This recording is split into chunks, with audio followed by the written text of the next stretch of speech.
Good day, everyone. On behalf of Insight and Blay, I would like to welcome you to this webinar, Winning Strategies to Reduce Your Oracle Cost while Avoiding Financial Risk and Audit Exposure. During this webinar, you will learn how to face your challenges with Oracle, cut costs, identify savings, and stay compliant. The session will be recorded and slides will be made available afterwards. If you have any questions, feel free to input them in the Q&A box, and we will answer them during the Q&A at the end.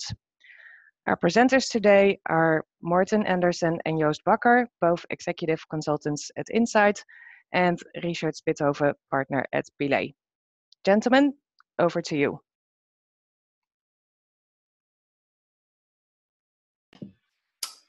Thank you, Monique. This is Morten speaking. So I hope I'm going fine or through okay. Today's agenda, we have the introduction, and then we're going to talk a little bit about the Blay and Inside partnership. And then we're going to go into challenges for Oracle licensing and cloud, and end with winning strategies for Oracle. Next slide, please. Well, we already had a fine introduction to the panel of speakers. So we have me, Morten Andersen, together with Richard Spithoven and Joost Bakker. So I'm working as an executive consultant for Insight together with Joost. And in our daily work, we collaborate with Richard, who is partner at Blay. Next slide, please. Yeah, thank you. So just to give you an introduction on the Insight and Blay partnership. So let's start with a quick word on that and why we're having this joint webinar today. So although Blay and Insight have been partnering for years within the SAM and the licensing consulting space, and as such has been collaborating on many different Oracle projects. There haven't been any sort of joint, low-cost, easy-to-consume services that addresses compliance risk and the opportunity to optimize on Oracle costs at the same time. So put together, high cost and compliance risk are the most common challenges that Oracle clients are facing. And more often than not, we see clients either reacting too late or without seeing the full picture. The classic example being the audit, where compliance risks becomes clear and present and typically very costly, or the ever-increasing support costs that we see many clients are trying to battle. So we thought, why not address those common challenges with a single, low-cost, easy-to-manage service without using the combined talents of Blay and Insight. And this way, clients, large as small, can address those challenges without getting swamped with heavy workloads. So next slide, please. So if we take a very high-level overlook of our combined services, you'll see that we have a worldwide reach with a multidisciplined approach, meaning we help our clients with most, if not all, Oracle-related challenges within areas such as licensing, audit defense, contract management, and various commercial services, just to name a few. We ensure high quality of our services by employing former Oracle employees, and this enables us to simulate Oracle processes and tools to a very high level of detail and accuracy. Our methodology is a proven one, and we have successfully enabled clients to manage their Oracle estates and thereby lowering risk exposure and lowering their total cost of ownership. You can see you have quite significant savings over the years. Next slide, please. And yes, thank you. So before my fellow presenters, Rich and Joost, are going into the detail of our new service, I wanted to spend a little bit of time to mark out the Oracle challenges we see clients dealing with on a daily basis. This is at a high level. I'll also explore why these challenges are likely to continue, becoming even more difficult to deal with, and how this relates back to the Oracle organization. And last, before giving the floor to Richard, I'll give an example on negotiating Oracle support costs and how it changes depending on which part of the Oracle organization you're dealing with, just to highlight some of the difficulties clients are facing. So compliance and cost are those two most common challenges, and this is also why we have them at the top of our list. When it comes to the ever-increasing Oracle cost, the cost of support is often the main culprit, driven partly by the fact that Oracle adds a yearly uplift between 1% and 5%. In addition, we have a situation where it's very difficult to remove unused unused software due to Oracle's draconian support policies. So compliance and high cost is a hard-hitting combination, because clients often end up paying for something they could have avoided completely, or paying more for environments where utilization is already low due to increases in technology efficiency. Often we're dealing with situations where clients got caught on a technicality, resulting in additional licenses and cost without any sort of perceived possibility to adjust back to real usage and realize the cost savings you would think is connected to it. And this is further complicated by the fact that Oracle is increasing its reach through partner-led audit activities, and by allowing remote audits being led out of Romania. And to top it all off, we have ever-increasing complexities with the addition of various versions of cloud technologies from different vendors. And again, this is an area where Oracle is evolving its offerings, its sales methodologies, and business practices. So the short message is, if you already found Oracle to have very complex licensing rules, difficult contractual terms and conditions, and policies with hidden gotchas, well, the news is it's not going to get any easier. So how is your organization going to deal with such challenges? Well, we think a low-cost temperature check is a part of the answer, as only few organizations can attain and keep the knowledge, the needed knowledge in-house. On the other hand, how is vendors like Oracle dealing with it? Well, they are packaging and repackaging their many technologies in what seems to be an easy-to-consume format at face value. But in reality, if you've got what vendors like to call a standard contract, you most likely have a bad deal on your hands commercially and from a compliance perspective. Next, please. Slide, please.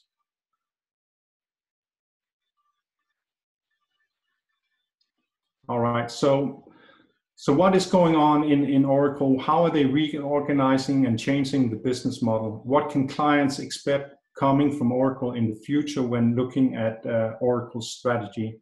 Well, we're taking sort of an overview of the most important functional areas within Oracle's, and these are the areas and trends that is most likely to have an effect on the way Oracle deals with its customers. First, we have license sales. They're going to continue to push the Oracle Cloud, as this is where sales would get the best possible quota relief.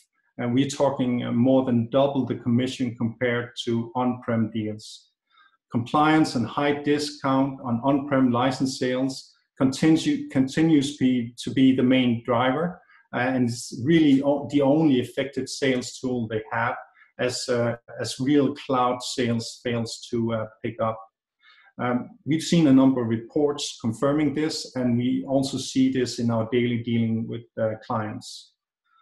What is interesting to see is that Oracle effectively have applied the same sales rep and support rep model to administrative cloud customers. It's the same model they already use for their on-prem customers. And Oracle has indeed started to make changes to their cloud offering and business models in other areas. For example, with the inclusion of universal credits and bring your own licenses to cloud. And this is done in an effort to make it more appealing to their existing customer base and potentially reel in new clients.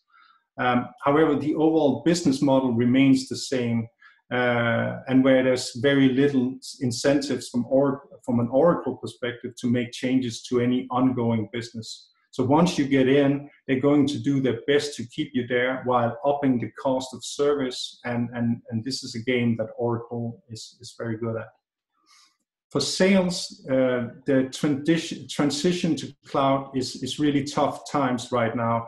And it's a bit of contradiction in terms, because how are they going to expand on their cloud offerings when they're not going to make any money on the renewal of any cloud agreements? That goes to the renewal people.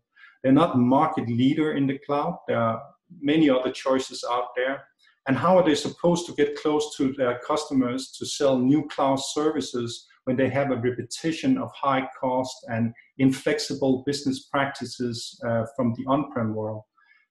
It's clear from our analysis that Oracle is going to continue to balance between discounting any new on-prem business to achieve cloud growth, while still protecting their lucrative support base, which in turn is fueling their growth through acquisitions. Next slide, please. So what's the effect of all this? Well, the effect is that we see Oracle being much more aggressive in their on-prem business in terms of finding compliance deals, but also in terms of their commercial offerings. You can now, with even small deal sizes, push for very high discounts and non-standard terms and conditions. And this will also add to the likelihood of our clients getting out of bad deals, of deals that was once good, but now is considered bad compared to today's standards in the market. So from that perspective, the time is right when it comes to negotiating with Oracle. So one area which we're looking at now, one area is to negotiate on Oracle support. And here we have a before and after scenario. How can you negotiate before signing the deal? And what can you do if you're looking to make changes to any existing agreements? So it's important to notice under both scenarios that your support rep is really not the place to start. They have they don't have any incentive and very little say or power in terms of making any changes for you. What they can do is to help you with your yearly support uplift, but that's only if you're looking to commit for multiple years of support upfront. So really not much help. They're only motivated to keep you renewing your contract as is. So before signing any deals, you should be negotiating on support with sales. They're not measured on support and would gladly carve out any future support revenue if it means that they are getting any closer to signing a deal. Negotiating a cap on future support uplifts might not sound like much at first, but eventually it will have a significant impact in most cases. Now, the best way to ensure to get a low support in the first place is basically to get a high upfront discount, as support is 22% of net licenses. So don't start negotiating on the 22%, ask instead for a high discount. The approval line and the sales rep is much more comfortable with high upfront discounts. Getting them to lower the 22% or the support cut of the overall fee it's very difficult. So getting a low support is not going to enable you to easily remove any sort of future shelfware. For this, you need to be able to break up contracts. And you can do that in a number of ways, but here we've listed the right to assign licenses because it greatly increases the flexibility and your ability to manage the Oracle contract and optimize in the future if needed. Now, if you're realizing, like many others, that your support costs are getting too high and utilization is low, you can still do something about it, although you are in a running agreement with Oracle. Again, you can look into breaking up your contract, but this time you'll need the help of your sales rep, as it's not a part of your contractual rights. And this usually comes at a cost. So basically, sales need some sort of an incentive to have them doing the work, getting the approval through the Oracle approval system. You can also consider a cancel and replace deal where you basically buy the same licenses for the same system all over again, and at a later time terminate the old agreement. And due to changes in how Oracle is addressing the on-prem market, the business case is often looking good. Last, but not least, look into third-party support. Depending on your situation and your Oracle life cycle, this might be a solid way to cut support costs. So third-party support vendors offer savings that typically starts around 50% of your current support fee. And going to a third-party support provider does not mean that you can't go back on Oracle support. And yes, Oracle's reinstatement fees, they can actually be negotiated. Now, this example is not a complete picture of all your options. It's more intended to illustrate that Oracle's complicated business model can work against you if you choose the standard deal or doesn't know any better. The same model can be used to make great deals if you sort of know what to do. And with that, I'll leave the floor to Richard, who will go into our services. Very good. Thank you, Morten, for the first part of the presentation, and good afternoon, everybody. Like Morten already said, what you'll see from an Oracle side is that there are quite some compliance challenges that a lot of customers have to deal with. And me, as a background as an ex-Oracle auditor, I often get the question from customers, but Richard, what can we do to avoid and to save costs? And in all honesty, the only answer that you can have in there, the only solution that you can have in there in order to resolve it, is that you start becoming proactive yourself and take the control, instead of that you wait until Oracle starts getting an audit at your environments. So how do you do that? Well, you do that by performing internal regular reviews in order to determine what your compliance position is, so that you can have a clear picture of your compliance position. You can take the necessary steps to remediate and to optimize any compliance issues that you may have in your estate, and define a strategy on how to start saving costs. It is an investment in terms of time and in terms of resources, but if you do it properly, you can actually take the control and don't need to be afraid of Oracle, but actually start saving costs. Now, in order to show you what it actually all means and where you need to look at, we'll go to the next slide, which provides you an overview of how you first need to have a clear view of all the entitlement documents that you've signed up with. Because a lot of people don't have a clear view of having an understanding of what their actual rights are. And in order to illustrate that, the model that I put on the screen is actually providing that overview. Because how does it work? It starts always with you purchasing a license from Oracle, because at that moment in time, you become a client. And you do that through a order form. So in my example, in 2012, you bought licenses, let's say 2 processor licenses, Database Enterprise Edition. And in that order form, there is a reference made to a license agreement. In the past, Oracle called that a OLSA, an Oracle License and Services Agreement. Nowadays, they call that an Oracle Master Agreement, an OMA. And why is that important? Because in that order form, it refers to a processor. But what a processor actually is defined in your license agreement. So in order to understand what your license agreement actually specifies on what you should count if we're talking about processors, you need to look into your master agreement itself. But if you start looking into that processor definition of your master agreement, you'll actually see that there is a reference being made to online documentation, what we call in our model business practice documentation. Because in that processor definition, it will refer to a processor core factor table. And that specific table is subject to change and specifies for the different types of CPU that you can have in your on-premise environments, but also in case you start deploying your on-premise licenses on Oracle's cloud environment, how the measurement and how the number of licenses should be accounted for.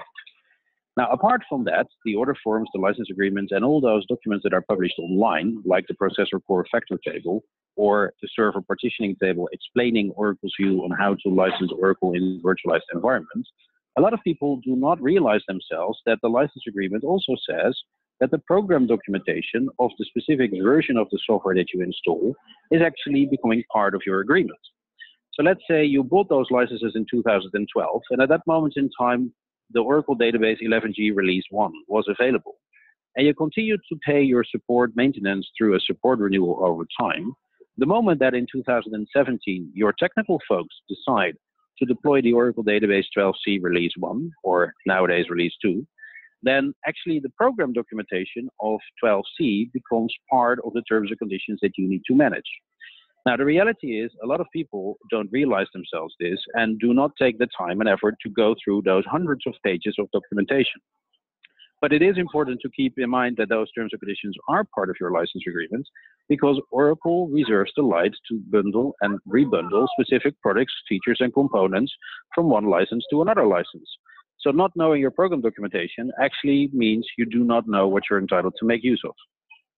Now, once you have that clear with all the online policies taken into account as well, and if we move to the next slide, you will start to understand that there are a lot of terms and conditions that you need to have clear and that you need to manage in order to remain compliant.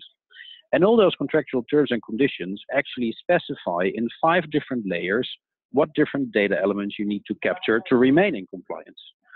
The first layer of that model is the so-called hardware discovery. Because, of course, if you don't know what your hardware is and how your hardware is configured, you also don't know where the software may be installed and what license requirements that specific hardware configuration may have. Think, for example, about the number of CPUs, the number of cores per CPU, the CPU type, the server model, all relevant information that you need to take into account in order to count the number of licenses. But if we're talking about virtual servers, like, for example, VMware, then there is a whole much more of detail that you need to have clear in order to understand what license requirements there are. Because as a lot of people know, Oracle does not recognize VMware as a technology to limit the amount of cores that are required to be licensed, and has specific ways of counting the number of licenses depending on the VMware version that you're using.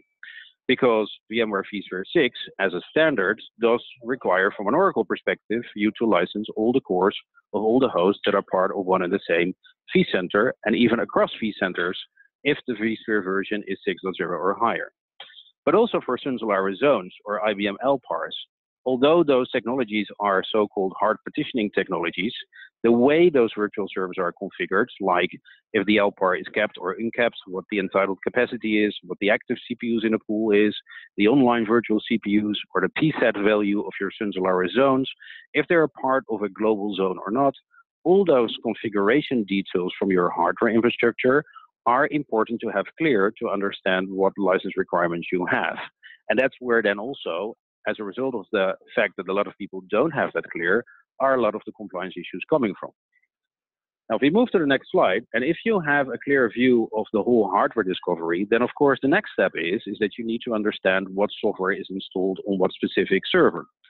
Now, out of tests that we've done in the past, if you ask a customer to declare in an Excel sheet what servers he has on which an Oracle database is installed upon, and later on you do a scan of the network to see if that is indeed matching whatever has been declared in an OSW, for example, an Excel sheet that Oracle uses during an audit, then the reality is that in 99% of the cases, people forget that certain servers may have still software installed.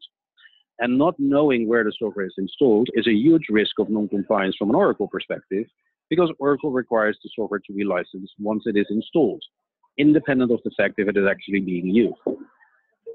Now, if we move to the next slide, so let's say you have a clear view of the hardware discovery and what software is installed where, then the next step is that you need to have a clear view on how the software is being configured.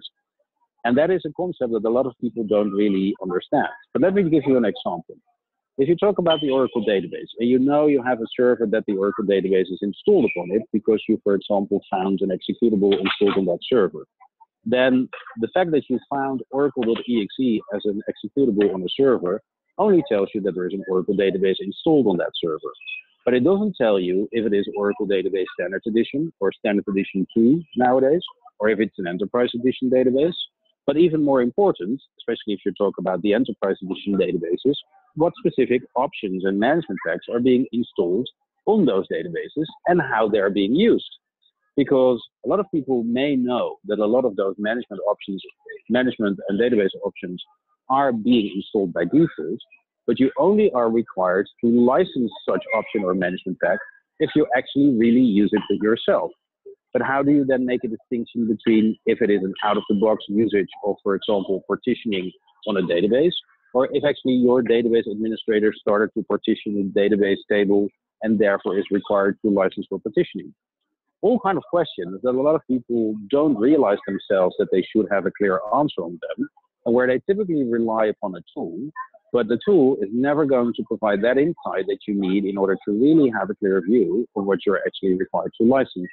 And therefore, because of the unknowns, people don't know what they don't know. A lot of mistakes are being made in here and therefore causing big compliance issues. Most common example, for example, that we see is that a lot of people are not aware of the fact that there is a feature in the Oracle database called data pump. And if you're using data pump, you need to proactively avoid the use of data pump compression. Reality is that database administrators just start using that specific feature without realizing themselves that the moment that they start using data pump compression, they actually also need to have a license for advanced compression. Now, this is one of the hundreds of examples where the use of specific features by database administrators or triggered by an application itself may require a licensing requirement for an option or a management pack that Oracle will find out during the course of an audit, but where people are typically not aware themselves about, simply because of the fact that they lack the knowledge in order to understand how it all works. Now, if we move to the next slide, then apart from the software configuration, so understanding how the software itself is configured and what add-ons and features are being installed and used on top of the, in my example, Oracle database, there is a lot of details that needs to be gathered in order to understand how the software is being used. Because the type of usage, for example, if the database is being used for test and development purposes only, or if it's being used for production, or, for example, if the database is part of a configuration in which the database is directly or indirectly accessible by an uncountable user population, or in case there are interfaces being created between different applications which does not classify as an automated batch process, all the different details that can have an influence on how you use the Oracle software may have an impact on the license requirements. Because if you do know that a database is, for example, only being used for test and development purposes, then you probably are able to license such an environment by the minimum amount of name user plus licenses. But if you have databases that are being connected with other databases, for example, SQL Server or DB2, and that provides access to an uncountable user population, you're required to license all those Oracle database environments by processor licenses. So the way you use the software and having a clear view on how you use the software is important, because that determines what license model or license metric you would need to apply for the specific type of usage. But also it gives you an insight on if you actually need to license, in my example, the database.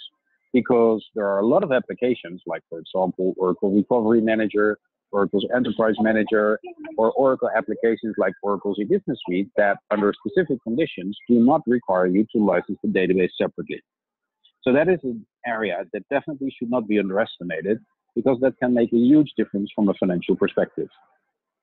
Now we move to the next slide and you look at the model, then the last level of details that you need to have clear in order to manage your licenses properly is what we call the non-system data. And the non-system data are all the contractual terms and conditions that you've contractually agreed upon with Oracle, which you can't easily technically gather from your database environments or your middleware environments or your applications. Why? Because it is specific terms and conditions that restrict your software to be used, for example, by specific legal entities. Or it restricts you to use the software only for your own internal business operations. But what you see in the nowadays world, where clouds and Internet of Things are the trend of almost any company, that the barrier between when you're using the software only for your own internal business operations versus when you're actually providing a hosted service to a third party, which from an Oracle perspective requires different way of licensing, is an area that becomes more and more applicable in day-to-day practice. And a lot of people don't understand or don't have a clear view that the use rights granted by Oracle in a specific license are always restricted to specific legal entities or restricted to the operations of a specific organization, and that you're actually not allowed to let other legal entities that may become part of your organization through a merger or acquisition, or other entities that are getting access to the software as a hosted service, that such usage is not allowed without having a proper new agreement in place. Now, if we move to the next slide, you will see that if you look at the whole data model with the 5 layers, where I see my last hardware inventory layer has followed the presentation. But what is important to keep in mind is that all those contractual terms and conditions that you've contractually agreed upon are to be categorized into those 5 different layers, and that your contract analysis actually tells you what specific data elements you need to manage and you need to have a clear view of in order to remain in compliance. And that if you look at those 5 models of data that needs to be collected, that tooling and scripts, even the Oracle verified tools, will only help you partially for the hardware inventory and the software inventory phase to a certain extent. But the more you go into the model, so software configuration, software usage determination, and non-system data, the more you need to be aware of the fact that the understanding of what your situation is and the data that needs to be gathered is and will remain to be a manual exercise where you need to have expertise for in order to really understand what your compliance position is. And the reason why I wanted to show that to you in this presentation is because we see a lot of customers relying on, I have a tool, so I am in control, but there is no tool on earth that will ever be able to provide a complete and accurate compliance reporting for Oracle, because there is always a manual part that needs to be taken into account. And if you don't have the right expertise, it is what I always say, if you're a fool and you have a tool, you still remain a fool. So make sure that you obtain the right knowledge and expertise to really get into control and to build your strategy on how to keep the cost in control so that you're not surprised during audit, but at the same time that you build a strategy on how you can start avoiding costs. Now, if we move to the next slide, then of course the new trend where almost any company is looking at is how to license the Oracle software in the cloud. And the first thing that I always ask people if they talk to me about, how do I need to license the software in the cloud is, what cloud do you need? Because of course, nowadays we have multiple different types of deployments which are considered to be a cloud. You have public cloud providers like Amazon, AWS, and RDS, and Microsoft Azure. But you also have other cloud providers like Google Cloud, where you have an outsourcer that has its own T-Systems or Capgemini or Atos Cloud. And you also have the Oracle Cloud. Now, every specific type of cloud has different ways of licensing the Oracle software in such a cloud environment. If we're talking about Amazon, AWS, RDS, and Microsoft Azure, Oracle actually has a so-called policy where they specify how to count the number of licenses in such a public clouds. And in short, it comes down to the fact that depending on if you have hyper-threading enabled or disabled, you need to count 2 or 1 virtual CPU equal to 1 processor license. But be aware of the fact that those licensing rules, as published by Oracle online, are subject to change, and therefore not part of your contract. So if Oracle is going to change the counting methodology in the next period of time, which they did, for example, in this year, in January 2018, it may be that because of a change in Oracle's way of counting, your deployment of Oracle in Amazon or Azure may become way more expensive than it has been today. Now, and of course, Oracle changed that policy with regards to Amazon and Azure in order to support commercially their own cloud solution. And what you see is that Oracle has been bringing up 2 different new models, the so-called bring your own license model and the universal cloud credits.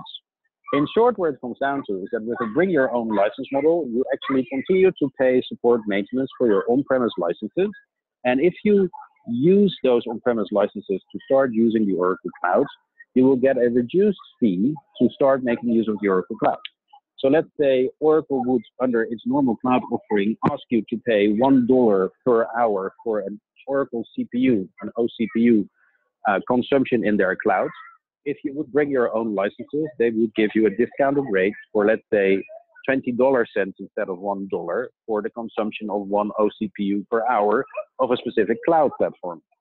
So that's, of course, a way in which Oracle wants to make sure that the support revenue streams that are coming from the on-premise licenses remain in place, because that's where Oracle is living from, and that they offer the customers that have been paying support maintenance for their on-premise licenses are going to have a commercial benefit to start using the Oracle Cloud.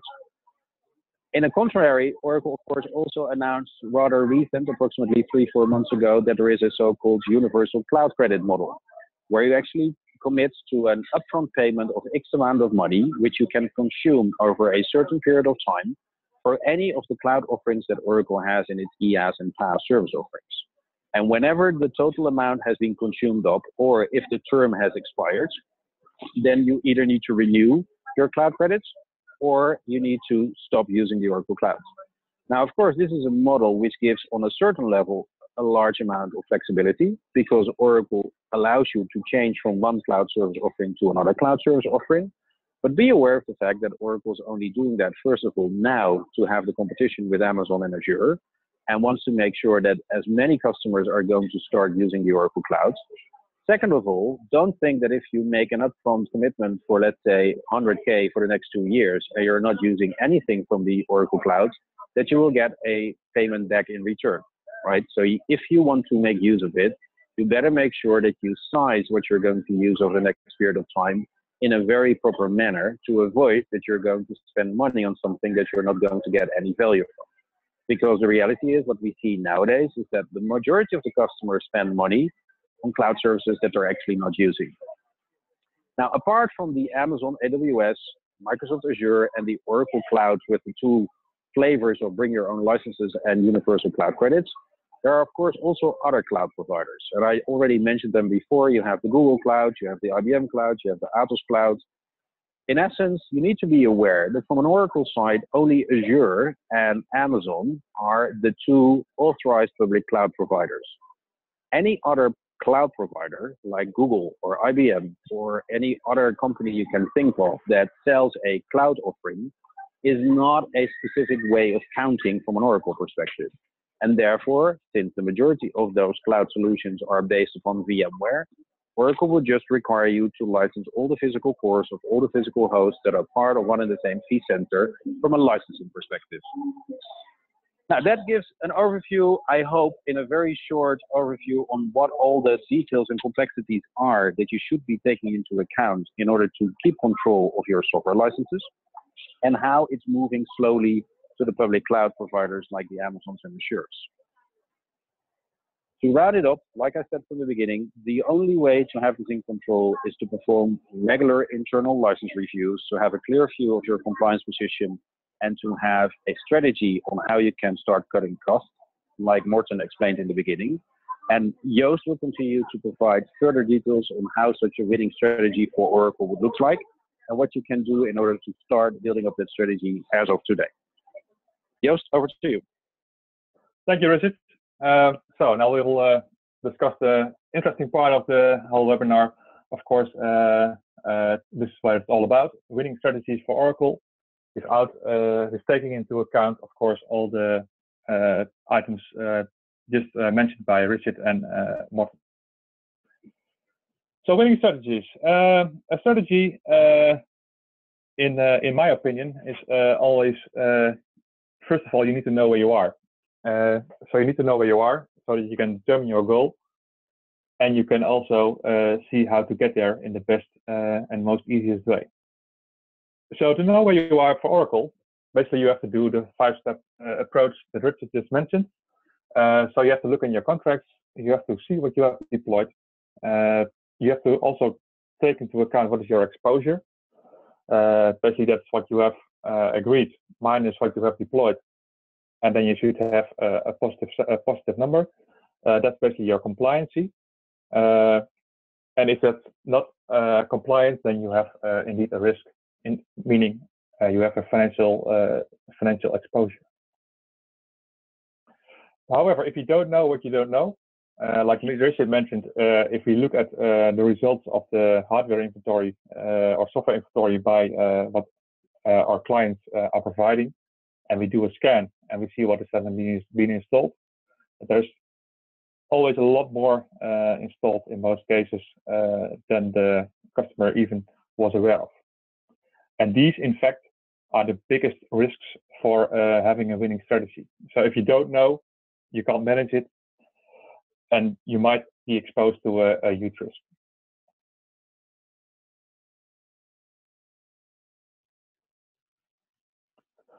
So If you have identified all your position right now, and then you look at all the upcoming events. Then there are two kinds of events typically. Those who you can't really influence, and those who you can, well, somewhat influence. So externally, basically, these are the audits, the cloud, this is the Internet of Things, the blockchain, all the events and stuff that's happening around in the industry, where you have to face and you have to have an answer for. Also, your business will ask these kind of solutions that you to provide these kind of technologies because they want to make use of it. And if you don't do it, they will go to someone else who can maybe even provide it easily. Internally, you have to look at well, basically, what are the projects? What is planned? Are there any new releases? Is there a new hardware rollout? Are there new services? Are there new systems coming up? What is happening? What will we do with the cloud? So basically, what will we do with all the as a service kind of things? So being commodities that everyone in the company basically can order. If they just have a company credit card, they can easily order cloud credits at any provider. If you don't have any management around that or any consolidation, then you are facing basically an issue. And also you have identified a severe risk. Of course, you can also say, well, I'm totally done with Oracle. I want to consolidate. I want to minimize my Oracle exposure. That's also fine. But that also needs a strategy to make sure that you safely can move away from Oracle and move to another provider. You can also see, okay, well, our company is growing. We need more data. We need more storage. We need more functionality. Then we talk about expansions.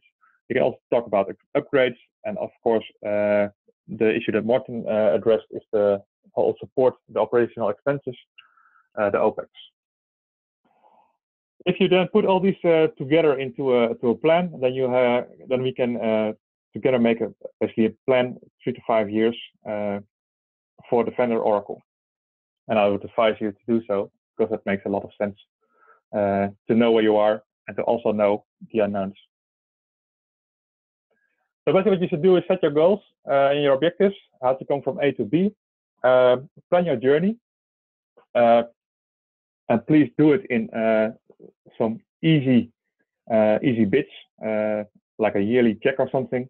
Measure your status, so make sure that you keep measuring to know where you are. So where are you on the route? Are you still on track on your way to B, or do you need to revise your goals? If that's required based on actual data or any event that might pop up, both internally or externally.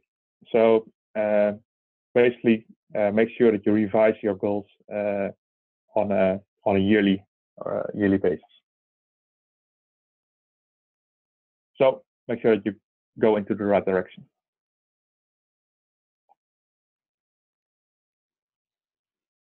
So how can we help here? Already a bit of revealed by Morten already. We will help you with your Oracle database part by providing a diagnosis report. And we can do that for a limited fee only. It only covers the database, but I think that's for most customers, that's a major part of their Oracle investment. And then basically, it's like a health check at a doctor. So if you're at a certain age, I might be facing it soon, maybe.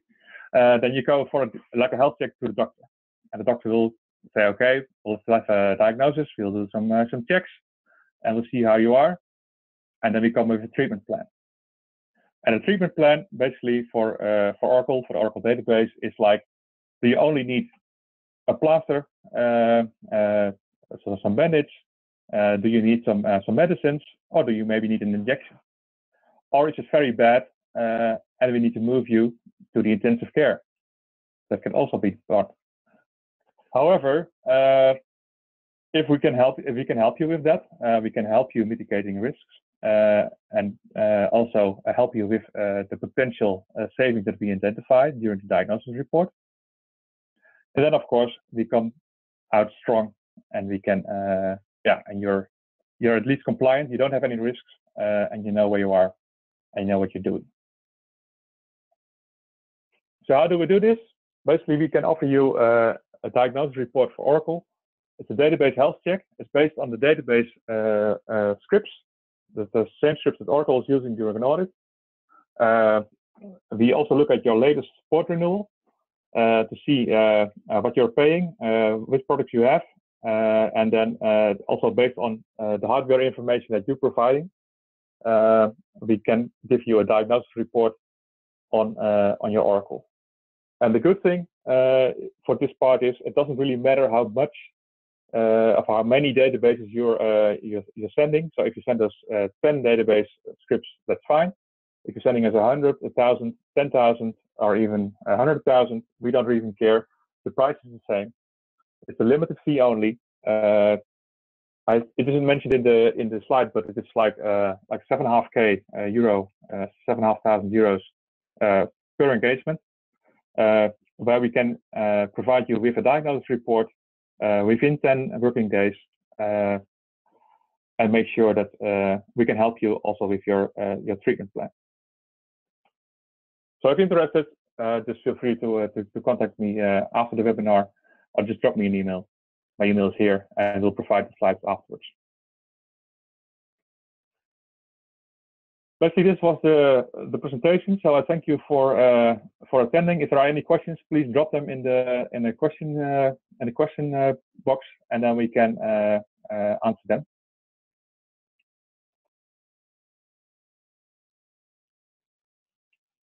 Or else we can just answer them offline, and then we'll send you an email.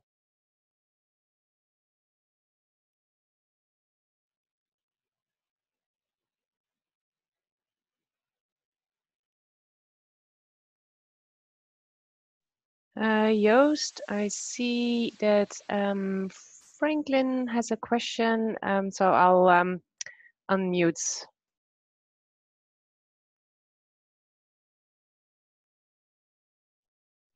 this contact. Okay. I'm not sure if it's working. Otherwise, just put it in the. Also, the PowerPoint slides will be provided after the webinar. We all have your email addresses. If you send your email address, then we'll send you the slides. It will be the end of this week.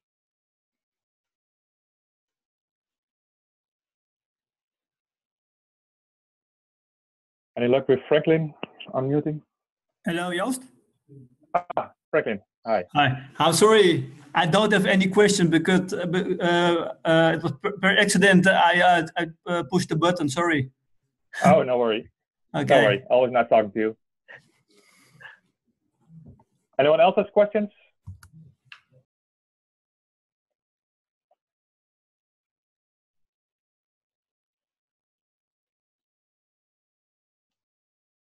Okay, last round. No more questions. Then we'll just make sure that you get the